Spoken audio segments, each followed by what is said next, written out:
वस्तीचं नाव जे आहे ती कटिवस्ती. आयुर्वेदामध्ये याचं खूप मोठं महत्त्व आहे.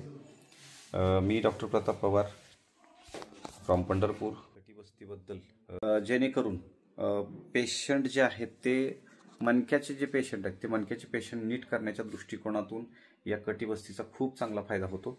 कटिवस्तीचा जर विचार केला तर फायदा असा की ज्या पेशंटला कमरेचा त्रास आहे, ज्या पेशंटला मणक्याचा त्रास आहे, ज्या पेशंटला व्यवस्थित चालता येत नाही, ज्या पेशंटचा कंबर खूप दुखते, अशा पेशंटसाठी ही बस्ती केली जाते. आणि 1 ते 7 दिवस या बस्तीचा उपयोग करायचा आहे. याच्यामध्ये आपण कोमट तेल जे आहे ते औषधी तेल याच्यामध्ये भरलेलं आहे आणि त्याच्यानंतर हे तेल बाहेर काढलं जातं आणि त्याच्यानंतर परत अजून ते कोमट तेल त्याच्यामध्ये सोडलं जातं. 3 वेळा मी या ठिकाणी करतो एका पेशंटला, म्हणजे पर डेला 3 वेळा ही बस्ती केली जाते.